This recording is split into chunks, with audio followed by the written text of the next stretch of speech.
como un problema realmente grave.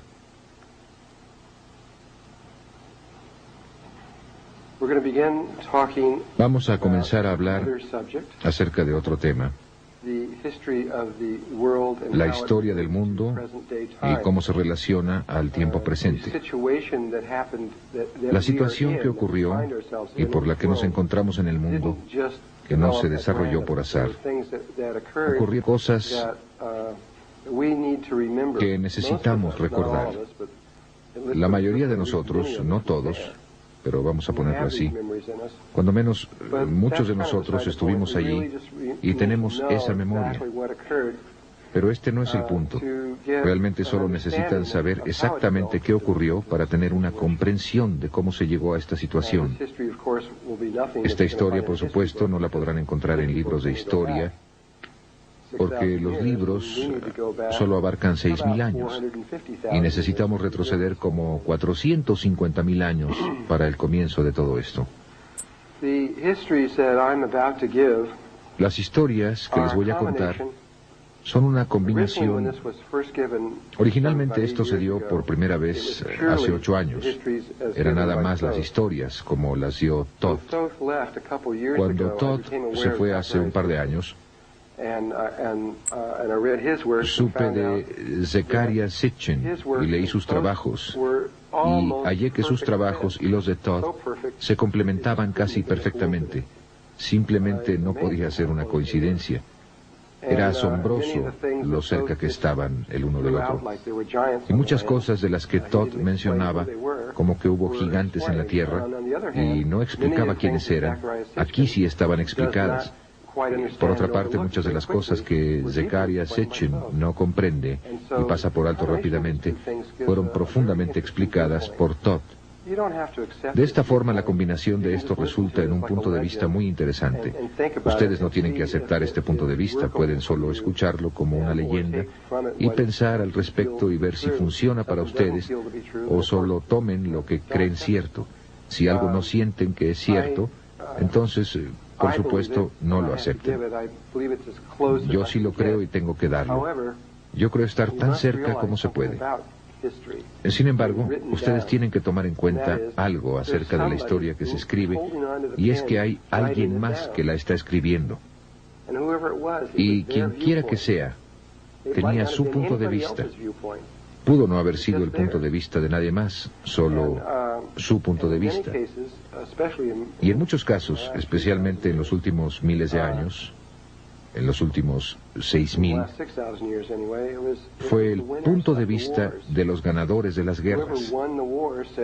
El que ganaba la guerra decía, esto fue lo que pasó, y los perdedores no podían agregar nada. Y pueden ustedes revisar cualquiera de las grandes guerras, especialmente la Segunda Guerra Mundial, que fue algo muy emotivo. Saben que si Hitler hubiera ganado la Segunda Guerra Mundial, nuestros libros de historia serían completamente diferentes. Tendrían un conjunto de hechos totalmente distintos a los que estaríamos examinando, y nosotros seríamos los malos, y ellos tendrían muy buenas razones para matar judíos, etcétera, y todo lo demás. Y ustedes saben, se leería de manera totalmente distinta. Pero nosotros ganamos, así que lo pusimos de acuerdo a nosotros. Pues bien, todo ha sido así siempre, y nadie habla de eso.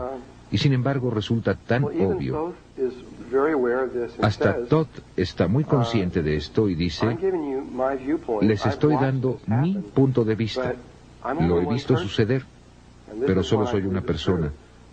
Y esto es lo que creo verdad. Pero deben pensar que otra gente puede tener un punto de vista diferente. Incluso él no dice, esto es así, tómenlo, déjenlo. Ustedes saben, hay diferentes puntos de vista respecto a todo esto. Una vez hecha esta advertencia, procederemos de esta manera. Voy a regresar, voy a comenzar primero con el trabajo de Zecharia Sitchin. ¿Quién ha leído su trabajo o parte de él? Solo 4, 5, 6, 7 personas. El resto de ustedes van a recibir un gran regalo aquí si desean saber acerca de esta persona. Verán, Por mucho tiempo en la Biblia se habló de muchas ciudades como Babilonia, etcétera, todas esas ciudades, y se pensó que era solo un mito, porque nadie pudo hallarlas, nadie sabía dónde estaban, ni siquiera había la más ligera señal de que hubieran existido. Y finalmente encontraron una que condujo a otra, que a su vez condujo a otra y a su vez condujo a otra. Se encontró que 7 u 8 o 9 de ellas estaban en el sur de Irak, que no era un desierto como lo es ahora, sino que fue una selva tropical, era un lugar totalmente distinto.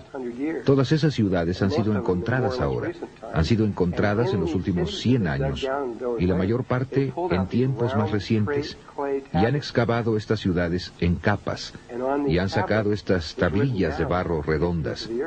Y en estas tablillas está escrita la historia de la tierra. Y lo escrito en esas tablillas, no solo Zecharia Sitchin, hay muchas personas que saben leerlas, se llaman signos cuneiformes, creo que así se dice. Mucha gente sabe leerlas y están traduciéndolas, y está cambiando el punto de vista del mundo, de lo que pensamos que es verdad. No solo cubre lo que John Anthony West está haciendo con la Esfinge, sino que estas tablillas están haciendo algo similar. Ustedes saben, siempre debemos creer a las fuentes más antiguas de algo que a alguien que está más lejos. Y estos son los escritos más antiguos que tenemos. Y están hablando de algo que nos es muy difícil creer. Es tan extravagante en tantos niveles que los científicos tienen muchas dificultades en aceptarlo. Por otro lado, si fuera algo no tan extravagante, lo habríamos aceptado inmediatamente, porque la fuente es tan antigua.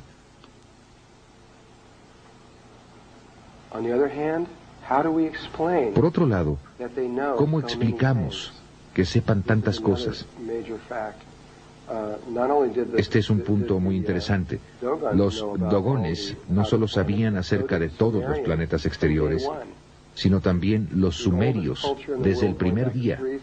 La cultura más antigua en el mundo, en 3.800 años antes de Cristo, sabía exactamente cómo era acercarse a todos los planetas exteriores, y los contaban desde afuera, como si entraran al sistema solar, desde afuera de él. De modo que somos el planeta número 7, creo, o algo así. Y mostraban con diagramas en la pared el tamaño relativo de los diferentes planetas, y los describieron en detalle, como cuando se pasa por ellos y se ven el agua que contienen, el color de sus nubes. Todo se describe en detalle. Tanto así que cuando salimos hacia allá, Zecharia Sitchin envió a la NASA una descripción sumeria de todos los planetas antes de que llegaran, y era totalmente correcto. ¿Cómo lo supieron? Conocían la precesión de los equinoccios desde el primer día. Sabían que la Tierra estaba inclinada sobre su eje 23 grados y que rotaba en un círculo que tomaba 25.920 años aproximadamente. Esto es muy difícil de comprender, especialmente para un científico, cuando tarda, calculado astronómicamente, 2.160 años de observación continua del cielo para saber siquiera que la Tierra está en un bamboleo. Un lapso mínimo de tiempo, 2.160 años. Y ellos lo sabían desde el primer día. ¿Cómo supieron eso? Hay tanta evidencia extraordinaria en esas tablillas de barro que no está siendo absorbida rápidamente debido a que es tan extraordinaria. Siempre hemos pensado que Moisés escribió el Génesis, como yo lo entiendo, cerca de 1250 años antes de Cristo. Esto es lo que siempre he leído. Y sin embargo, el Génesis está escrito en las tablillas de barro, palabra por palabra, 2000 años, más de 2000 años antes de que se escribiera la Biblia. Todo, hasta Adán y Eva y todos los nombres de los hijos e hijas y todo lo que surgió allí y todo el espectro de cosas del Génesis, y todo estaba escrito antes de que Moisés lo escribiera. Es un hecho.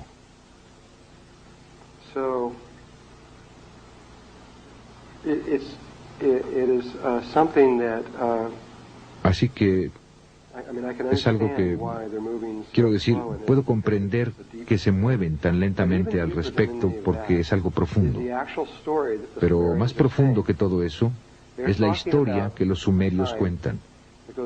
Están hablando de un tiempo tan antiguo. Comienzan como por... Creo que la historia comienza hace varios miles de millones de años, cuando la Tierra no estaba aún formada. De hecho, la Tierra estaba formada, pero de acuerdo a ellos, no era la Tierra como ahora la conocemos, sino que era un gran planeta llamado Tiamat. Y Tiamat tenía una gran luna que estaba destinada a convertirse en planeta, de acuerdo a los registros sumerios. Y había otro planeta en nuestro sistema solar que no conocíamos, según ellos. A este planeta, los babilonios lo llamaban Marduk, y de alguna manera quedaba allí. Pero ¿cuál es el otro nombre? Nebaru. Este fue el nombre sumerio para este planeta.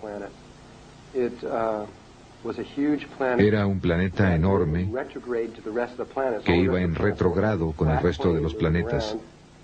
Todo el resto de los planetas están en este plano, moviéndose de esta manera, y este va en otra dirección. Pasa por la órbita de Marte y Júpiter. Y si el Sol estaba así, este es el Sol. Y si el Sol estuviera aquí, y tenemos a Mercurio, Venus, Tierra, Marte, Júpiter, se están moviendo así, en contra de las manecillas del reloj, de esta manera, y este entraba así, y era enorme, y se movía entre Marte y Júpiter, mientras que el resto de ellos iban así, este venía en dirección opuesta.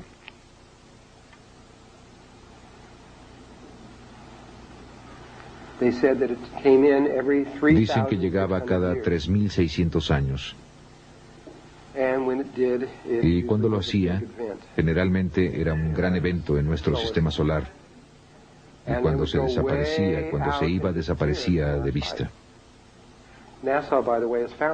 La NASA, por cierto, encontró este planeta. Realmente existe. Lo localizaron con sus 2 satélites. Tienen 2 satélites allá arriba, lo localizaron justo en donde está, y definitivamente está ahí.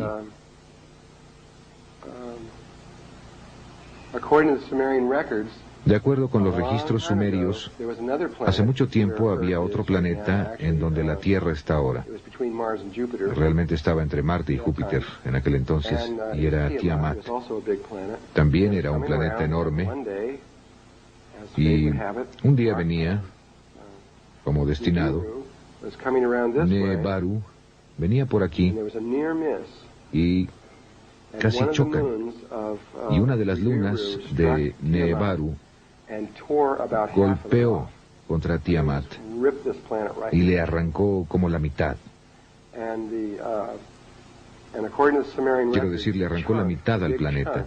Y de acuerdo con los registros sumerios, el gran pedazo, junto con la luna mayor, se quedaron despegados y se pusieron en órbita entre Venus y Marte y se convirtieron en la Tierra. Y el otro pedazo se quebró en millones de piezas y se convirtió en lo que los registros sumerios llaman la pulsera martillada, que es el cinturón de asteroides entre Marte y Júpiter, la que mucha gente ha tratado de explicar como otro planeta por la cantidad de materia que hay por allí. Pero de acuerdo con los antiguos registros, realmente era parte de la Tierra en un tiempo. Y esto es lo lejos que van los registros sumerios. Pasando por todo, hablan de toda clase de cosas, aquí hasta que comienzan en un punto a hablar sobre Nebaru, que que está habitada por seres conscientes, llamados Nefilim. Este es su nombre. Y que los Nefilim son muy altos. Las mujeres miden de 3 a 4 metros y los hombres como de 4 a 5 metros. Y viven vidas extremadamente largas. No son inmortales, pero viven como 360.000 años en una vida, de acuerdo con los registros sumerios. Y luego mueren.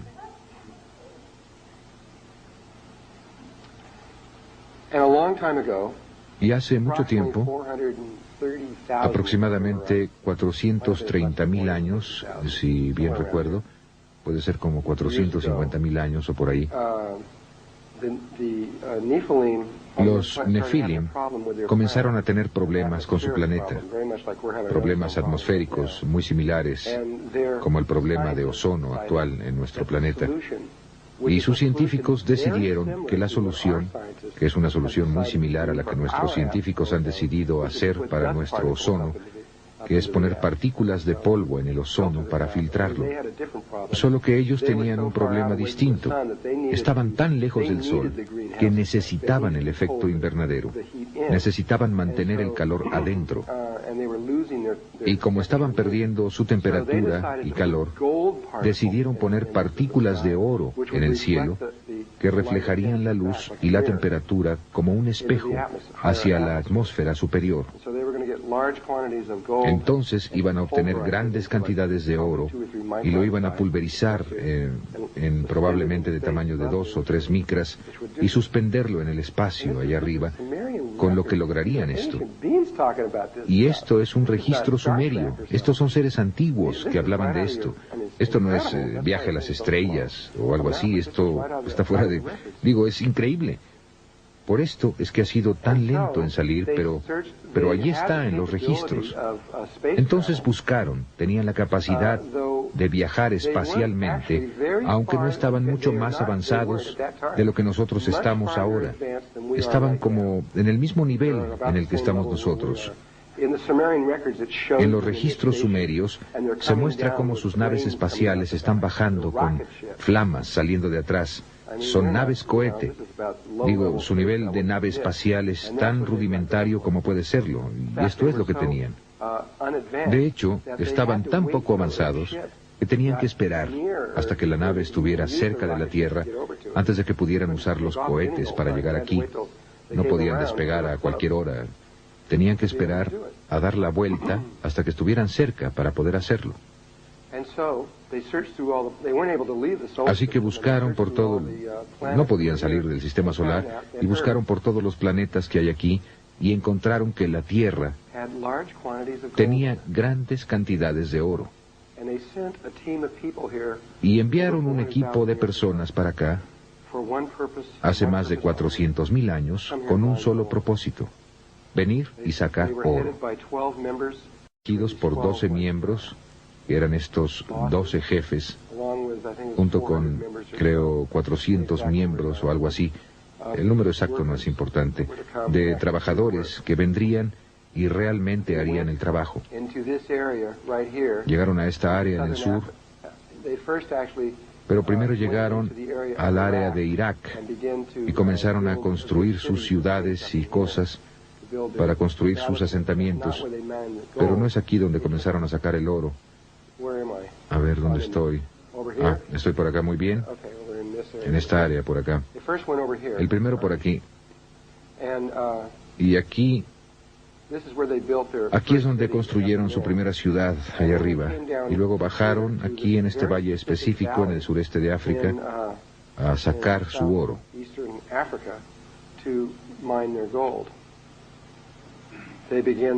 Comenzaron este proceso, estas 400 gentes fueron allá.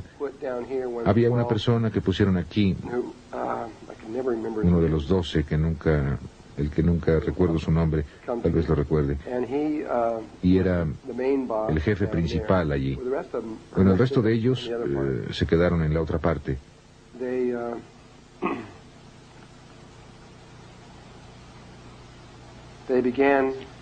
Y comenzaron a penetrar profundamente en la tierra y sacar grandes cantidades.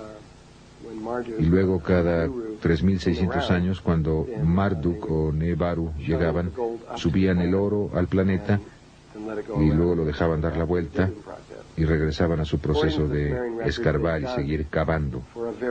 De acuerdo a los registros sumerios, cavaron durante largo tiempo, más de 100, 150.000 años, no sé el tiempo exacto, y no estoy de acuerdo con su fecha. Sitchin llegó a esta fecha no directamente a través de los registros sumerios, sino calculando cuánto tiempo pensaba que debía ser, y llegó a un período de como 300 y tantos miles de años.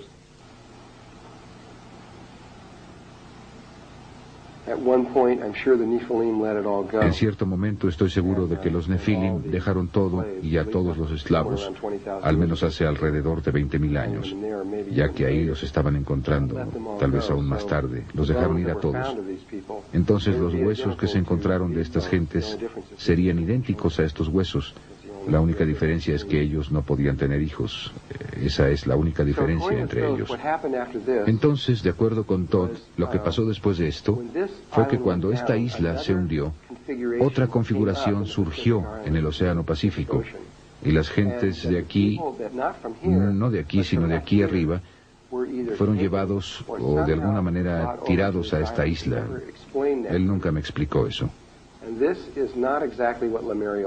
Y de Lemuria no era exactamente así, pero de cierta manera se parece mucho. Iba desde las islas hawaianas hasta la isla de Pascua.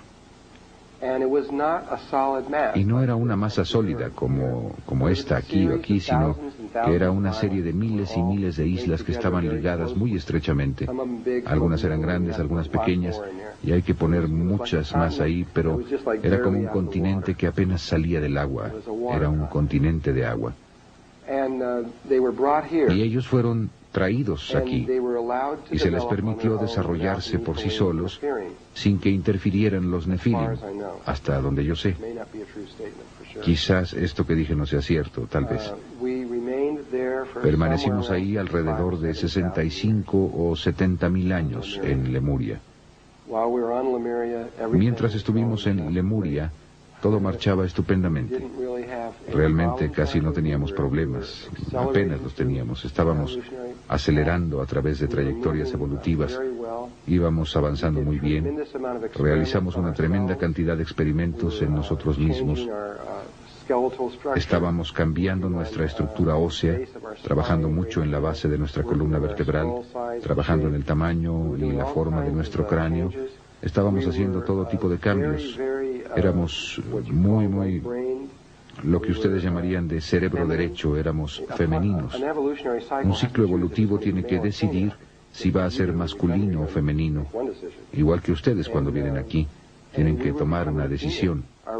Y nos estábamos volviendo femeninos, nuestra raza se estaba volviendo femenina, y nosotros éramos, para cuando Lemuria se hundió, equivalíamos aproximadamente a una niña de 12 años. No voy a mencionar muchas de las cosas que él dijo. Realmente no es importante, no muy importante. Los restos de esto... Bueno, en primer lugar, el hecho de que esto estaba ahí quedó muy bien establecido desde 1910.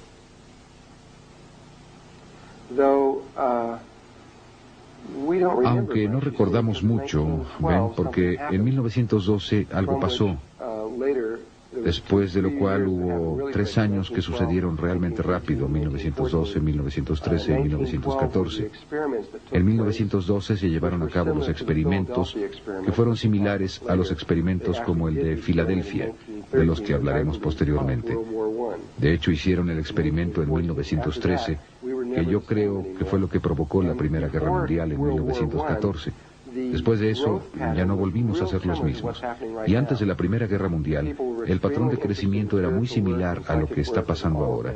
La gente estaba extremadamente interesada en el trabajo espiritual y en el trabajo psíquico y en la meditación y en entender el antiguo pasado y todas las demás cosas similares.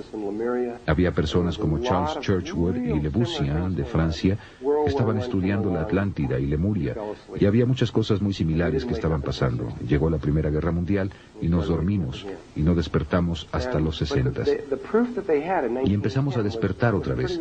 Pero las pruebas que tenían en 1910 eran muy extraordinarias de que este continente estaba ahí y tenían que ver con el coral. El coral solo puede crecer 50 metros debajo de la superficie del agua. Y encontraron, frente a la costa de América del Sur, en el área de la isla de Pascua, que probablemente en aquel entonces estaba mucho más elevada, y a propósito el fondo del océano se eleva y cae frecuentemente. Tal vez no lo sepan, pero el océano Atlántico se elevó más de 3 kilómetros hace poco, en 1969, en enero de 1970, y esto lo pueden consultar en la revista Life, que el fondo... En diciembre de 1969, el fondo del océano frente a la costa, frente a en el área de las Bermudas, frente a esto, todas estas islas empezaron a subir. Muchas de ellas, 30, 40, 50 islas, salieron a la superficie. Algunas todavía están ahí. La mayoría se volvió a hundir. Y ese fondo había estado a una profundidad de más de 3 kilómetros antes de esa fecha. Entonces, también cuando leemos a Platón, y él describe a la Atlántida, y ellos hablan acerca de sus naves, y no es tan solo la Atlántida, sino toda el área más allá del estrecho de Gibraltar, saliendo del Mediterráneo. Ellos tenían muchos problemas para ir a ciertas áreas en el océano, porque el agua solo tenía de 3 a 5 metros de profundidad, y a veces incluso menos que eso. Y chocaban con lodo y tenían que ser muy cuidadosos al entrar a esa área. Y ahora está muy profundo. Las cosas cambian mucho. De todas formas, en 1910, sospecho que esta área estaba más alta porque podían ver estos anillos de coral por toda la superficie del fondo oceánico al irse alejando de la isla de Pascua. Y midieron los anillos de coral. ¿Cómo? No lo sé. O tal vez lo calcularon. Pero fueron calculados o medidos a una profundidad de 600 metros. Esto quería decir que originalmente los anillos de coral tenían islas en el centro, porque los anillos tenían que estar en la superficie. Y si estaban a 600 metros de profundidad, eso quiere decir que, debido a que solo pueden crecer hasta los 50 metros, se hundieron muy lentamente. Bien podían ver que estos anillos de coral continuaban a la distancia y sabían que tenía que haber muchas islas en esa dirección. Al mismo tiempo, con esta poca información, si estudiamos la fauna y la flora proveniente de las islas hawaianas, hay toda una serie de islas que se mueven a lo largo de un arco como este, que corre por aquí hasta llegar a la isla de Pascua. Estas islas están separadas por largas distancias, pero si ven un mapa, verán este largo cordón. Eran las costas occidentales de Lemuria hace mucho tiempo, todas ellas, incluyendo las islas de Tahití, Tereina, todas estas diferentes islas así. Pero lo que es interesante acerca de este cordón de islas, en ninguna de estas otras islas, solo en este cordón, es que todas las islas, todas tienen exactamente la misma fauna y flora. Tienen los mismos árboles, las mismas aves, las mismas abejas, los mismos insectos, las mismas bacterias, todo. Ya hice que se interesaron, ¿verdad? Solo para ayudar. Esos registros, los registros sumerios, tan solo son los registros más antiguos en el planeta y tienen 5.800 años de antigüedad. Pero los registros están hablando acerca de cosas que sucedieron hace 400 y pico de miles de años. Vamos a completar la vuelta al círculo aquí y explicar cómo obtuvieron esa información. No, las tablillas solo tienen 5.800 años. Hablando acerca de cosas, son los registros escritos más antiguos que hablan acerca de cosas que se remontan hace 450.000 años. Antes de ese, nos estamos remontando aproximadamente al principio de nuestra raza. Incluso si están hablando científicamente o a través de Thoth, tenemos aproximadamente 200.000 años de edad. Depende de con quién hablen. Ese es más o menos el tiempo que hemos estado en el planeta. La más antigua es aproximadamente 250.000. Sitchin dice que nos remontamos más atrás de eso, tal vez 300.000 años más o menos, pero los registros no dicen eso. Y Thoth no dice eso, ni tampoco los Melquisedecs. Solo tenemos un poco más de 200.000 años. Hubo civilizaciones en la Tierra mucho antes de este ciclo y mucho antes de que los Nefilim estuvieran aquí, que eran mucho más avanzadas que tanto tú, yo y los Nefilim. Y se fueron sin dejar huella. Cuando entiendan de qué se trata todo este asunto, van a entender por qué no queda nada cuando ellos se van. Sí, bueno, es el pasado del planeta. Es parte de quiénes somos, en cierta forma. Nosotros tenemos acceso a toda esa información. Saben, hay un componente en nosotros que tiene registrado todo eso, en cada uno de nosotros. Aunque no es... Bueno, realmente sí es. Iba a decir que no es fácilmente accesible. Realmente es fácilmente accesible. Simplemente no lo sabemos. De cualquier modo, esto empezó a desarrollarse muy saludablemente. Todo estaba marchando de maravilla. Más o menos 1000 años antes de que Lemuria se hundiera, y también se hundió, con excepción de esas islas exteriores, ahí había dos personas. Sus nombres eran Ai y Tia. Y dentro de poco les voy a mostrar un retrato de Tia. Ella era... Nosotros también éramos de piel muy oscura en aquel entonces. Y ella y su esposo hicieron algo que nadie más había hecho antes, al menos en nuestro ciclo de vida, en nuestra trayectoria evolutiva. Ellos habían descubierto que si hacen el amor de una cierta manera, así como hay una cierta manera para respirar, que hace algo diferente, bueno, hay una forma diferente de tantra que crea un tipo diferente de bebé, y del resultado de ese tipo diferente de nacimiento, los tres se volvieron seres inmortales. En otras palabras, al tener un bebé de cierta manera, la experiencia los cambia para siempre. Y ellos sospechaban que eso era cierto. Estoy seguro por la experiencia. Y luego, conforme pasó el tiempo y todos los demás empezaron a morir, y ellos simplemente seguían ahí, y después de un largo periodo de tiempo, ellos seguían estando ahí. La gente empezó a darse cuenta de que ellos realmente tenían algo. Finalmente, establecieron una escuela. Fue la primera escuela de misterio, hasta donde yo sé, de la Tierra, de este ciclo. Se llamaba Naacal, N-A-A-C-A-L, o N-A-A-C-A-L, depende de cómo lo quieran pronunciar.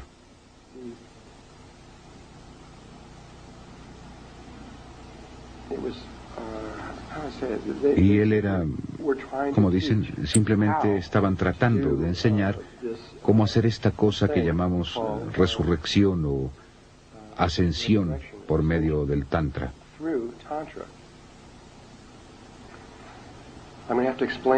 Voy a tener que explicar eso en detalle en el momento adecuado. Ahora tenemos mucho camino que recorrer antes de que podamos llegar al punto para entender exactamente lo que ellos estaban haciendo. Pero de todos modos, hicieron esto y entonces le empezaron a enseñar a otras personas. Antes de que Lemuria se hundiera, tenían aproximadamente, eran más o menos 1000 personas. Entonces eran aproximadamente 333 familias, de 3 miembros cada una, que podían entender lo que estaban haciendo y lo demostraron. También podían hacer el amor de esta forma no común. En realidad no se tocaban entre sí, ni siquiera necesitaban estar en el mismo cuarto. Era hacer el amor interdimensionalmente, eso es lo que era. Creo que para cuando terminemos van a tener una muy buena idea acerca de eso. Tal vez. No, that one's free. No, eso es gratis. No. No. Entonces, ellos aprenden cómo hacer eso. Crearon esta raza y estaba casi llegando al punto a partir del cual, si hubieran continuado, lo estaban logrando y probablemente en unos cuantos miles de años más, probablemente hubieran abarcado a toda la raza. Pero evidentemente Dios dijo, no, ahora no es el momento. Y apenas acababan de empezar, Lemuria se hundió. Ahora, como dije, Lemuria era femenina y ellos eran muy psíquicos y sabían que Lemuria se iba a hundir mucho tiempo antes de que se hundiera. Así como nosotros sabemos que América se va a hundir en ciertos lugares mucho tiempo antes de que se hunda, solo que tenemos mucha materia del cerebro izquierdo en nosotros también, de tal manera que no tenemos ese tipo de certeza absoluta. Al menos la mayoría de la gente no la tiene, pero la tenían los de aquel entonces. Sabían con certeza absoluta, ni siquiera era cuestión de discusión si se iba a hundir. Sabían exactamente cuándo se iba a hundir. Se prepararon con mucho tiempo de anticipación, sacaron todos sus artefactos y todo, trajeron la mayoría de las cosas al lago Titicaca, el gran disco de oro, y todo fue llevado ahí, y sacaron todas esas cosas. Sacaron todo, y cuando finalmente Lemuria se hundió, ya estaban totalmente fuera de la isla, y estaban asentados principalmente en el lago Titicaca, a través de América Central y de México, llegando hacia el norte hasta el monte Shasta. Los dos límites exteriores eran el monte Shasta y el lago Titicaca, y todo lo que quedaba entre ellos y toda la cultura se fue hacia esa área. Cuando esto se hundió, al mismo tiempo, aunque sé que esto no concuerda con las ideas de otras personas acerca de esto, esto es lo que Todd dice, que esto y la Atlántida fueron acontecimientos similares. Se efectuó otro desplazamiento en el eje. Esto se hundió, y por acá, en esta sección, justo aquí, estaba un continente bastante grande que se llamaba Atlántida. Eran 10 islas, y toda esta sección de los Estados Unidos, aquí arriba y toda esta parte aquí abajo, todo esto en el sur, Florida, Luisiana, Alabama, Georgia, Carolina del Norte, allá arriba, partes de Texas y todo eso, no estaba ahí, estaba bajo el agua. Y la Atlántida era esta isla. No sé si era tan grande o no, pero era bastante grande. Eran 10 islas, si contaban las islas. Esta hay una en el norte, una en el este, una al sur y 6 al oeste, que de hecho entraban a los cayos de Florida, pero los cayos de Florida estaban bajo el agua, ahí no había nada.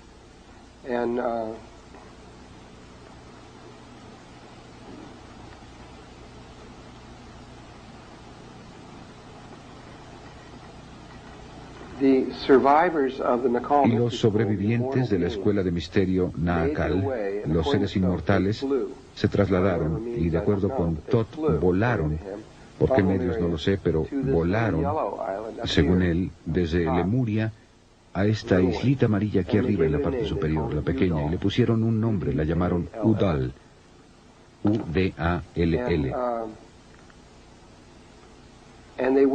Y esperaron durante un periodo de tiempo muy largo. Y luego empezaron a hacer esta cosa que es... Si ustedes nada más los estuvieran viendo hacer esto, pensarían que ellos estaban locos. Ustedes no sabrían qué demonios estaban haciendo. Para describir lo que ellos estaban haciendo, primero tengo que describir otra cosa. Este círculo me quedó como huevo.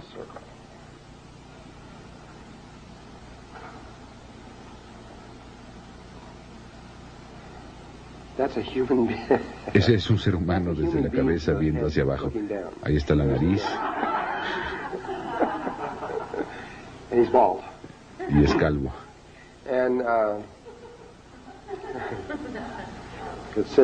Bueno, ustedes podrían enviar ese dibujo al periódico ahora mismo y dejar que ellos lo descubran. El cerebro humano está dividido en estos dos componentes, lado izquierdo y derecho. El hemisferio izquierdo es masculino y el derecho es femenino. El cerebro se vuelve a dividir por medio de esta otra delgada división en estos 4 glóbulos, así. Y el cuerpo calloso es lo que une a las 2 partes. La naturaleza de estas dos es que si ustedes tuvieran esta palabra en inglés escrita love, amor, escrita en el frontal, este es el componente masculino. El componente masculino ve todo de una manera absolutamente lógica. Así es, podrían decir ustedes. Pero la mujer ve la imagen especular de la palabra.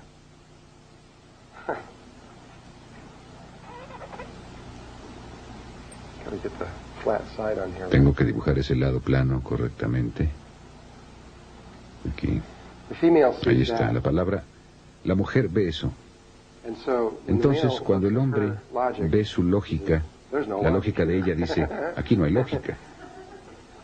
Y ella lo ve y dice, es demasiado lógico. Son tan solo imágenes especulares, una de la otra, como si hubiera un espejo entre ellos. Pero el hombre tiene un componente dentro de sí mismo que se ve así, que es una imagen especular de esta forma. Y después hay otra imagen especular que va así, de la mujer, que es una imagen especular de esta, y esta es una imagen especular de aquella. Entonces es como si hubiera 4 espejos, cada uno reflejando al otro en estas 4 formas posibles.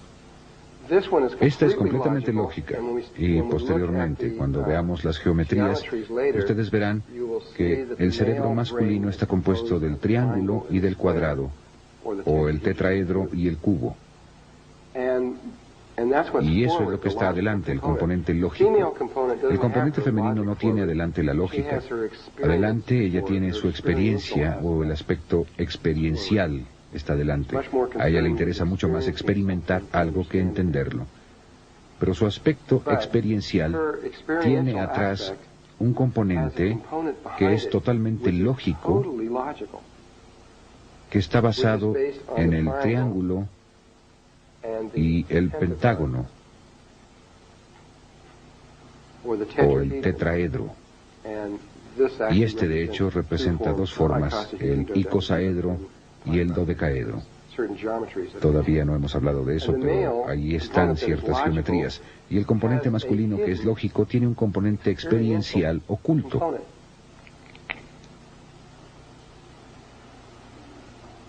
Entonces, esto también es como una imagen especular de atrás hacia adelante de esta forma. Así es como estamos hechos, de acuerdo con Todd. Él es quien me dio este concepto e idea. Y hay un camino que atraviesa de esta manera de lógica, y un camino entre lo masculino y lo femenino que va de esta manera de experiencia. Entonces, esta isla de Udal, aquí arriba, aquí está esta isla. Lo que hicieron fue que cuando aterrizaron en esta isla, lo primero que hicieron es que construyeron un muro por la mitad de 14 metros de altura, 6.5 metros de ancho, y dividía a la isla. Había que entrar al agua para llegar al otro lado. Era literalmente, no había forma de llegar de un lado al otro. Y después hicieron un muro más pequeño que pasaba por aquí. La dividía en estos 4 lóbulos. La mitad de estas 1000 personas que eran parte de la escuela de misterio Nahakal fueron a un lado, la mitad al otro lado, según su naturaleza, y la mitad se volvió el componente masculino del cerebro, y la otra mitad se volvió el componente femenino del cerebro. Y pasaron ahí muchos miles de años desarrollando esto. Seleccionaron a 3 personas, y el papá de Todd fue una de estas. Se llamaba Todd Mess, y él y otras 2 personas se convirtieron en el cuerpo calloso, la parte que une entre sí a los hemisferios izquierdo y derecho. Y ellos eran las únicas 3 personas a las que se les permitía ir a cualquier parte de la isla. Aparte de eso, tenían que permanecer completamente separados unos de otros. Y empezaron a establecer, alinearon sus energías y sus pensamientos y sus sentimientos y todo con un cerebro humano.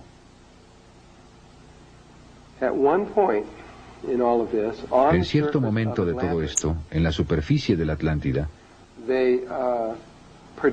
ellos proyectaron sobre la superficie el árbol de la vida. De hecho,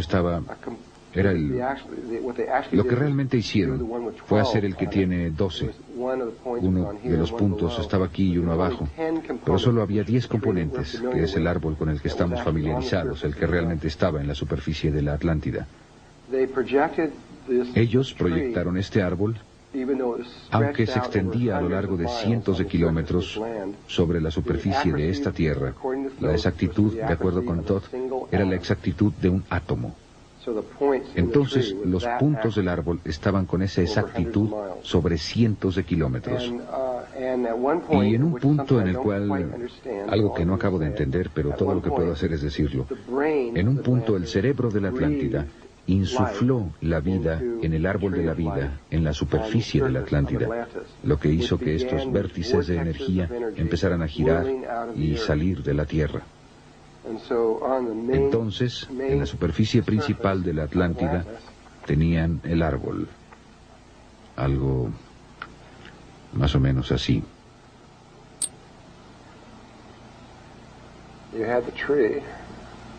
Aquí está el árbol.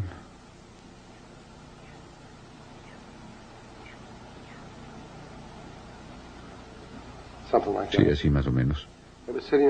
Estaba sobre la superficie, aquí con estas líneas dentro de él, y estos vértices empezaron a girar saliendo de él. Entonces, tenían un vértice giratorio saliendo de cada una de estas cosas.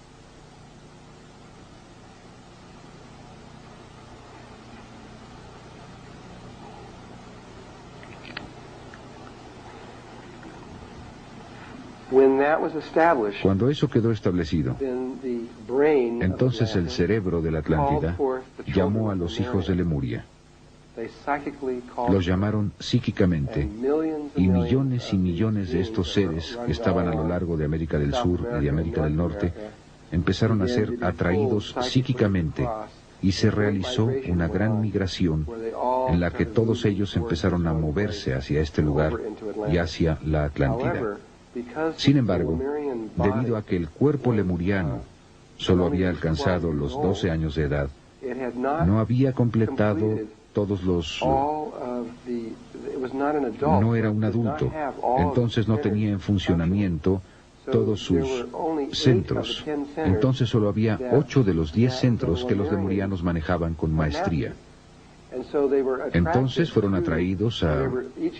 Cada individuo fue atraído a uno de estos 8 centros, de acuerdo con su naturaleza, y ahí es donde empezaron a construir las ciudades.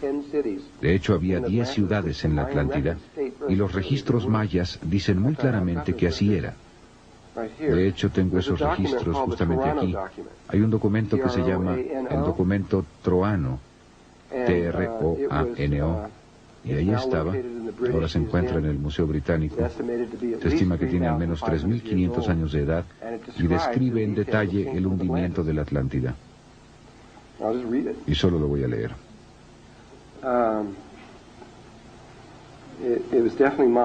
Definitivamente era maya. Contiene una narración auténtica del cataclismo. Esto es de acuerdo con Le Bussien. Y está... Sí, dije que estaba en el Museo Británico, ¿verdad? Esto es lo que dice. En los años 6 con, en el 11º molusco, en el mes Sac, hubo unos temblores terribles que continuaron sin interrupción en el 13º Chin. El país de los cerros de lodo, la tierra de Mu, fue sacrificada, sufriendo un doble cataclismo. Repentinamente desapareció durante una noche. La cuenca era agitada continuamente por fuerzas volcánicas. Debido a que estaban confinadas, estas hicieron que la tierra se hundiera y elevara varias veces y en varios lugares. Por fin la superficie cedió y 10 países fueron desgarrados y dispersados. Incapaces de resistir las fuerzas de las convulsiones, se hundieron con sus 64 millones de habitantes.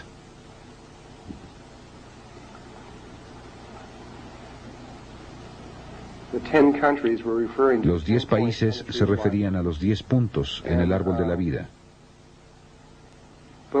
Pero cuando ellos, y a propósito, cuando vean este documento, muestra esta ciudad muy moderna, una ciudad extremadamente sofisticada, con volcanes haciendo erupción dentro de ella y a todo su alrededor, y pirámides y todas estas cosas siendo destruidas, y la gente subiendo en botes y tratando de escapar. Y describe todas estas diferentes cosas en lengua y descripción maya. Y después, cuando llega al punto, a un punto ahí, 3.5 piedras están pintadas de negro.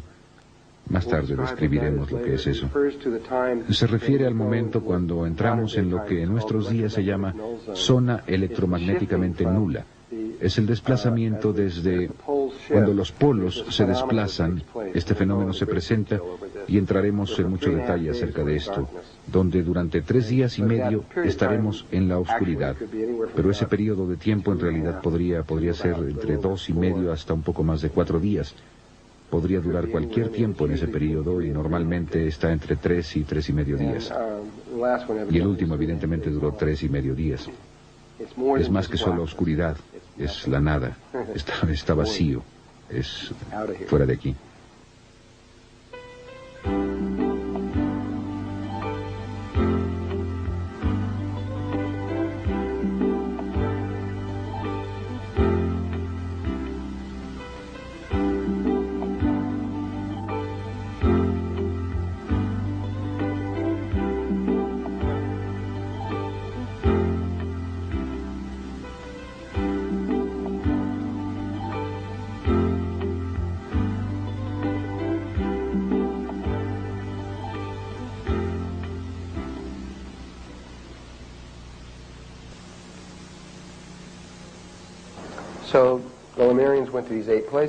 De modo que los lemurianos fueron a estos 8 lugares. Pues eso dejó a 2 de los lugares sin nadie en ellos. Nadie, ni una sola persona. Nada más estos 2 vértices, solo jalando vida, pero nadie ahí.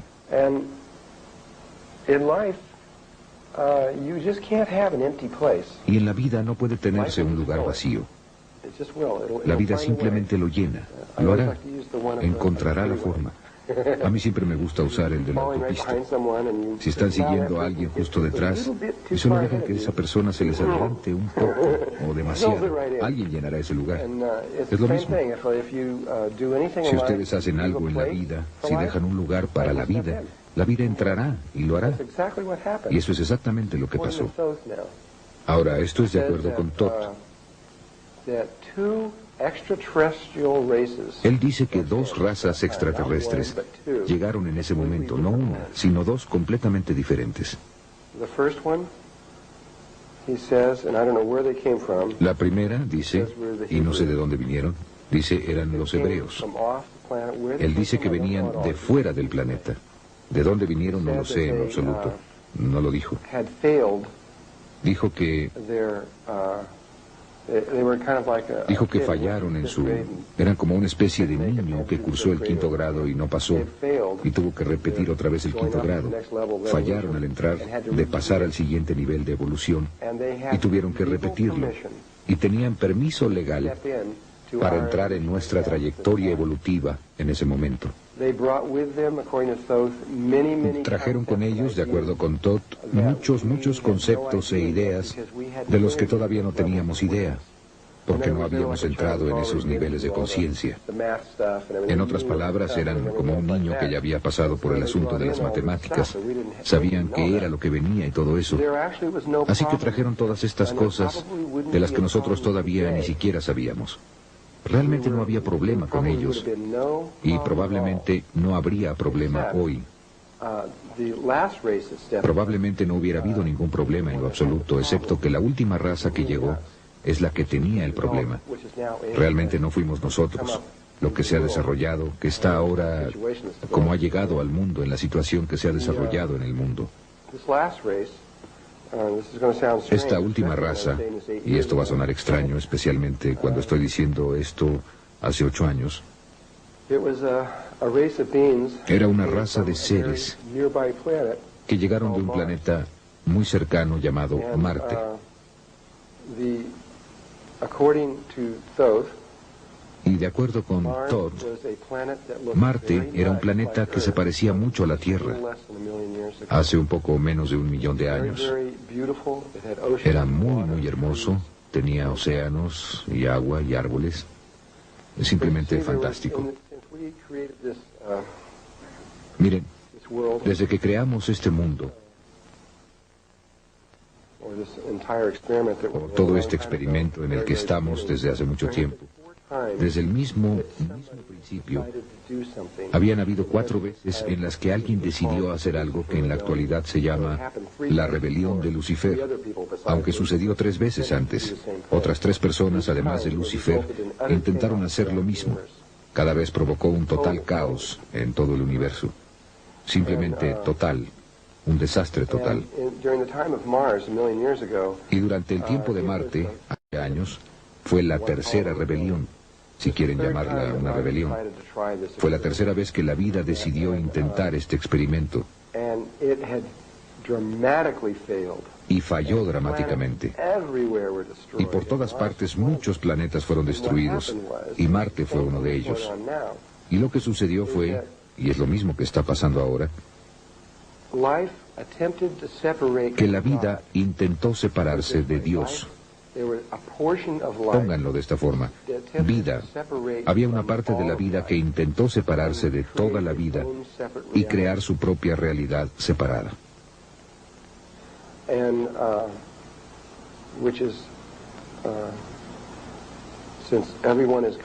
Ya que todos son Dios, está bien. Ustedes pueden hacer eso. Simplemente jamás ha funcionado, eso es lo único. Pero sin embargo trataron de hacerlo otra vez. Y lo que sucede es que cuando alguien lo hace, ustedes cortan su conexión de amor con la realidad. Voy a explicar con más detalle la rebelión de Lucifer en el momento adecuado. Pero separaron la realidad y crearon esta realidad separada. Y al hacerlo cortaron el vínculo de amor, desconectaron el cuerpo emocional, y así se convirtieron en exclusivamente masculinos, totalmente nada femeninos en lo absoluto, seres puramente lógicos, sin emociones. ¿Me entienden? Ninguna emoción. Como lo que es el Dr. Spock, ese tipo de cosas, solamente pura lógica. Y lo que hizo en Marte, y lo que hizo en muchos y miles de otros lugares, es que terminaron peleando todo el tiempo, y terminaron haciendo la guerra unos a otros todo el tiempo, porque no había compasión, no había amor, no había nada de eso. Y Marte se convirtió en este campo de batalla que simplemente continuó hasta que finalmente quedó muy claro que Marte no iba a sobrevivir. Finalmente volaron su atmósfera y destruyeron su planeta. Se perdió. Pero justo antes de que eso pasara, empezaron a hacer algo. Empezaron a construir estas enormes pirámides tetraédricas en Marte, de las que ustedes van a ver fotografías. Y entonces empezaron a construir estas pirámides de 3 lados, 4 lados y 5 lados. Y finalmente construyeron este complejo que fue capaz de crear una vida sintética, no viviente, un Merkaba sintético. Miren, pueden tener un ovni, que es un vehículo de espacio-tiempo, pero pueden tenerlo en un edificio igualmente, no importa. Y construyeron estos edificios que pudieron hacer esto, y crearon esta estructura que cuando se metieron en ella, pudieron ver hacia adelante y hacia atrás en el tiempo y espacio a tremendas distancias. Generalmente el límite es de aproximadamente 1 millón de años. Eso es lo que nuestro gobierno está averiguando ahora. Y se estiraron hacia adelante en el futuro y vieron que la Tierra era exactamente lo que ellos deseaban. Era perfecta para ellos. Necesitaban, en otras palabras, un grupo pequeño de ellos. Estaba tratando de salir de Marte antes de que fuera destruido. Deseaban salir de allí y vieron este lugar perfecto que estaba aproximadamente a 65.000 años en nuestro pasado. Vieron ese pequeño vértice que estaba ahí, sin nadie en él. No pidieron permiso. Siendo parte de la rebelión, no tenían que pasar por los códigos normales. Simplemente lo hicieron. Y simplemente dijeron, muy bien, ahí vamos, hagámoslo. y se metieron ahí y se unieron con nuestra trayectoria evolutiva. Solo había unos cuantos miles de ellos, y lo primero que hicieron cuando pisaron la superficie de la Atlántida es que trataron de controlar la Atlántida y tomarla. Querían declarar la guerra y conquistar la Atlántida. Sin embargo, debido a su vulnerabilidad, su cantidad y tal vez otras razones, no pudieron hacerlo. Lo intentaron, pero no pudieron hacerlo.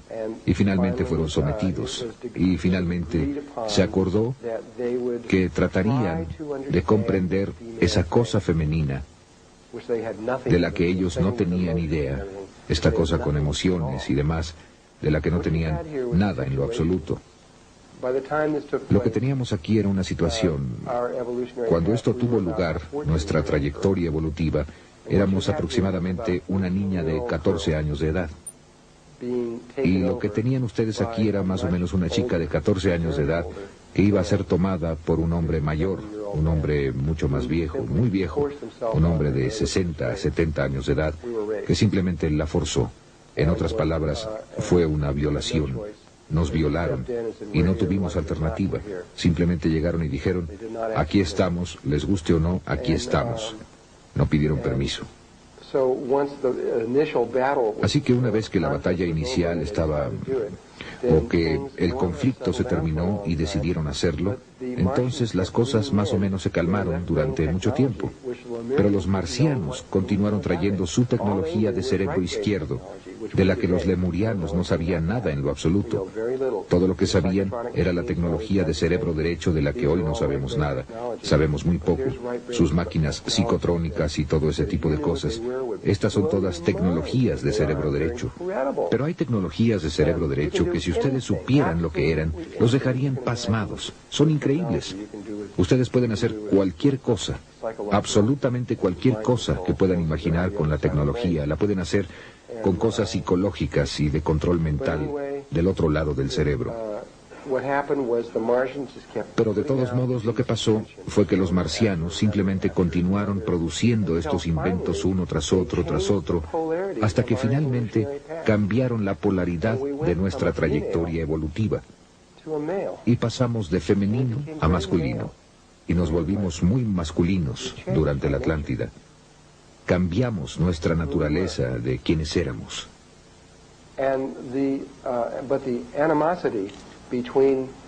Pero la animadversión entre los marcianos y los lemurianos, y voy a poner a los hebreos junto con los lemurianos, la animadversión entre los marcianos y los lemurianos nunca cesó, sino hasta el mismo final.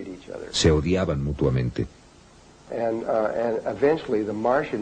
Y finalmente los marcianos tomaron más control de todo muy lentamente, siguieron haciéndolo y haciéndolo, hasta que obtuvieron el control sin batallas.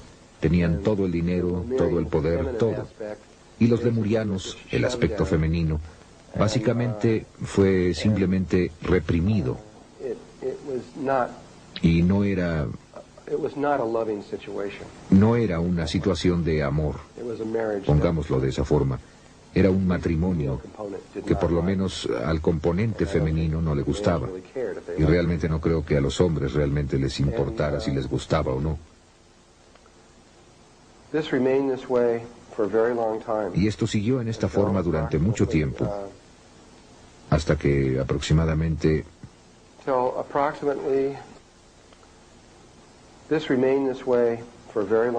Y esto siguió en esta forma durante mucho tiempo, hasta que aproximadamente...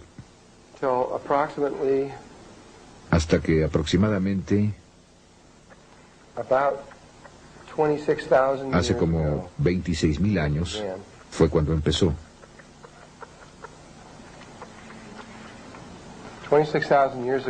Hace 26.000 años tuvimos otro cambio de los polos del eje. Realmente fue pequeño, no fue mucho. Fue un pequeño cambio en la conciencia.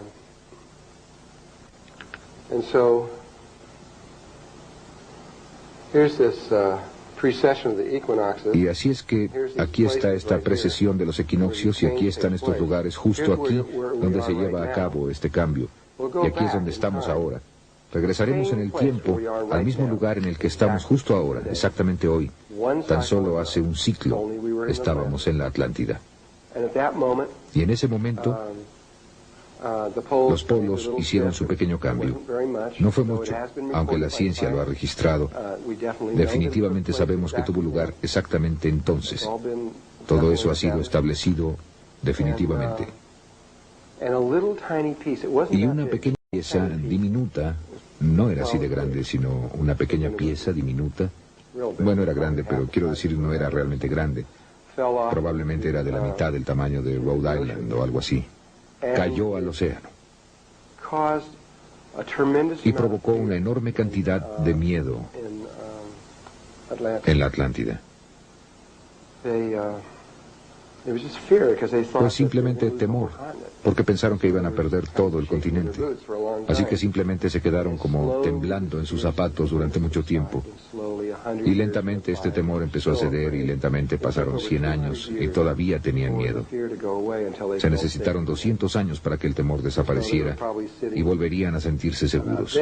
Y probablemente estaban por ahí, tal vez algo así, o quizá ni siquiera tan lejos, y finalmente se relajaron. Pero el recuerdo de eso aún estaba allí. Y después, de la nada, en una mancha que está aquí, de la nada es una buena analogía para este. Ahí aproximadamente, hace 16.000 años, aproximadamente, un cometa, otro de estos cometas. Últimamente hemos tenido muchos de ellos. Ustedes, amigos, no saben acerca de todos ellos porque la mayoría se han mantenido en secreto, pero ha habido muchos cometas que han estado entrando, causando una asombrosa cantidad de interés y temor a niveles gubernamentales. Este cometa entró y mientras todavía estaba lejos en el espacio, los habitantes de Atlántida tuvieron la capacidad para saberlo. Eran en cierta forma más avanzados de lo que estamos ahora tecnológicamente. Pudieron presenciar su llegada. No kilómetros más, sino mucho más de donde estamos ahora, de todas formas. Tenían sus tecnologías de cristal que eran realmente muy buenas. Vieron que llegaba este cometa y en Lemuria empezó a ocurrir un gran conflicto porque los marcianos, que realmente eran la minoría, aunque tenían el control, deseaban destruirlo. Iban a utilizar tecnología láser y simplemente destruir al intruso. Y eso era lo que deseaban hacer. Pero había un movimiento enorme entre el aspecto lemuriano para no hacer eso. El aspecto femenino era, esto es Dios y simplemente debemos permitir que esto pase y simplemente permitir que suceda. Simplemente déjenlo que choque con la tierra. Eso es lo que se supone que debe pasar. Era un punto de vista muy taoísta. Y los marcianos dijeron, no, vamos a hacer esto. Y los marcianos finalmente acordaron permitir que esta cosa chocara con la tierra. Y entró silbando en la atmósfera y por poco no chocó con la Atlántida y pegó hacia el oeste, al frente de la costa oeste de la Atlántida, en un lugar que ahora se conoce como Charleston, Carolina del Sur. Solo que estaba en el agua, aunque cuando esa cosa cayó, de ahí en adelante ya no hubo agua. Muy rápido simplemente la dispersó. Y este era un pedazo grande y golpeó casi en el mero centro de Charleston, Carolina del Sur. Y los restos de eso ahora están esparcidos sobre 4 estados. Así que la ciencia definitivamente ha determinado que sí cayó ahí, y eso fue hace 16.000 años. Y todavía está allí, todavía están recogiendo pedazos de eso por todas partes. Bueno, ese cometa causó mucha de la destrucción de la Atlántida. Y el área donde estaban los marcianos, que estaba en esta área, al suroeste aquí, se rompió un pedazo grande y destruyó mató a muchos marcianos. Los marcianos fueron los que resultaron más lastimados. Y así fue. Esa fue la gota que derramó el vaso. Y los marcianos simplemente dijeron después de eso que entonces ese fue el principio de todos nuestros problemas. Los marcianos dijeron, Todo se acabó. Es hora de divorciarse. De hoy en adelante haremos lo que nosotros queramos. Ustedes pueden hacer lo que quieran, pero nosotros dirigiremos nuestras propias vidas y vamos a hacer lo nuestro. Saben, de todo ese número. Y ya no vamos a escucharlos nunca más, ni ese tipo de cosas. Y por supuesto decidieron tomar la tierra. Y empezaron a hacer algo. Empezaron a crear los edificios que fueron creados en Marte. Lo único es que había pasado mucho tiempo, aún en tiempo terrestre, desde que habían hecho eso. Hablando acerca de qué diablos es eso, habían pasado casi 50.000 años más o menos desde que habían hecho esta cosa. Realmente no sabían bien cómo hacerlo, pero pensaban que sí. Y yo creo que había otros factores aquí que los hicieron fracasar. Pero construyeron los edificios, prepararon todo, e iban a crear otro Merkaba sintético, que si lo hubieran hecho y si hubieran podido controlarlo, habrían controlado el planeta sin problemas. Habrían podido hacer que cualquier persona en el planeta hiciera cualquier cosa que ellos quisieran, y todo se habría acabado. Pero eso no fue lo que pasó. Construyeron los edificios, establecieron todo, encendieron el interruptor con su tecnología y empezaron el flujo de energía y perdieron control del experimento. Simplemente lo arruinaron. Y realmente les digo que lo arruinaron. No podrían ustedes haberlo arruinado más de lo que ellos lo hicieron. Y lo que hizo es que empezó a abrir violentamente los niveles dimensionales de los niveles dimensionales inferiores de la Tierra. No los superiores, sino los inferiores. Esto se parecería mucho a los niveles dimensionales en el cuerpo humano. Son como una especie de membranas y piel, y las membranas entre el corazón y el estómago y cosas así. Así que si ustedes toman un cuchillo y abren su estómago, eso sería como abrir rasgando los niveles dimensionales de la Tierra. Tienen ustedes aspectos del espíritu que están separados de otros aspectos del espíritu mediante estas membranas dimensionales. Y ¿saben? Se supone que no se deben mezclar. Se supone que ustedes no deben tener sangre en el estómago. Se supone que esas células deben estar en las arterias. Se supone que hacen otra cosa. Y lo que hicieron es que hicieron algo que casi mató a la Tierra. Los problemas ambientales de la Tierra en este momento no son nada. Eso podría solucionarse en un momento. Eso no es nada. Pero esto, si eso hubiera continuado, habría destruido la Tierra para siempre. Nunca jamás hubiéramos podido volver a utilizar la Tierra como una base de cultivo para que las razas crecieran y de ahí partieran. Todo habría terminado. La Tierra simplemente estaría muerta. El problema ambiental realmente ahora no es nada. Parece algo grande, pero no es nada en lo absoluto. Pero eso es grave. Este campo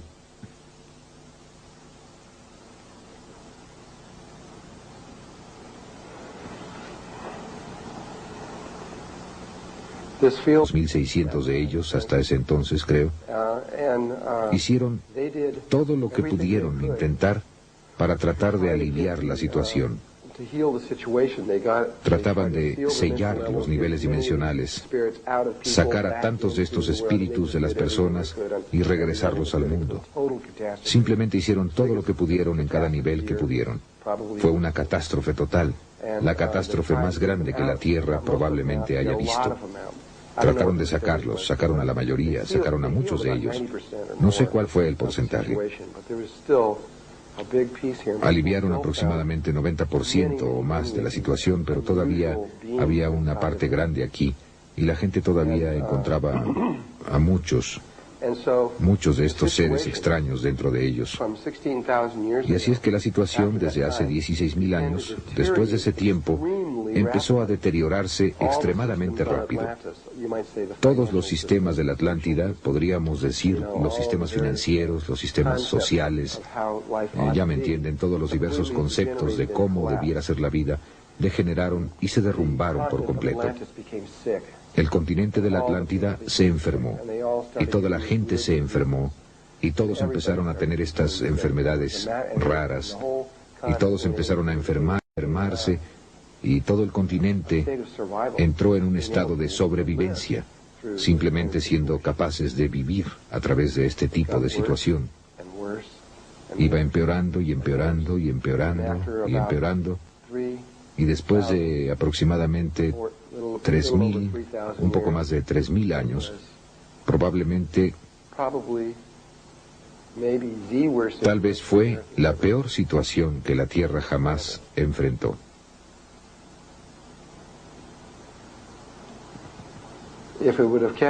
Fue horrible. Si hubiera continuado, hubiera estado en todas partes. Jamás habríamos podido sobreponernos y simplemente se hubiera acabado. Los maestros ascendidos, y específicamente Thoth, otro hombre llamado Ra, otro hombre llamado Arogot, y muchos otros aspectos de los maestros ascendidos de este planeta, los niveles más altos de nuestra conciencia, no sabían qué hacer. Quiero decir, no sabían qué hacer. Eran niños comparados con esta situación. No tenían idea de qué hacer. Y así es que oraron. Llamaron a niveles superiores de conciencia. Llamaron a todos. Llamaron a estos niveles altos de conciencia, incluyendo cosas como un comando galáctico y todo lo demás, para que los ayudaran a decirles qué hacer. Fue revisado en todos estos niveles. Y esto es cosas como tipos similares de cosas habían sucedido antes en los planetas. Esta no es la primera vez. Así es que finalmente se decidió, era como un tipo de procedimiento de operación estándar, que había esta cosa que podría hacerse, que generalmente funciona. No siempre funciona, pero generalmente funciona. Y se decidió, se concedió permiso para hacerlo.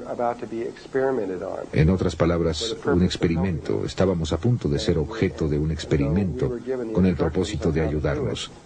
Y aunque se nos dieron las instrucciones de cómo hacerlo, realmente lo hicimos. No fue hecho por extraterrestres ni nada por el estilo. Fuimos solamente nosotros quienes hicimos esto, nuestros propios experimentos sobre nosotros mismos. Y empezó con estos 3 hombres que volaron a un lugar en lo que ahora es Egipto, pero en ese tiempo no era un desierto, sino una selva tropical, y que era, ahora es Egipto, que se llama la meseta Gaiship, que se llamaba la tierra de Kem, que quiere decir la tierra de los bárbaros peludos. Y fueron a ese lugar en particular porque iban a intentar hacer algo para tratar de salvar la situación en la Tierra. Y esto es lo que decidieron los seres superiores, que posiblemente ayudaría a solucionar nuestro problema.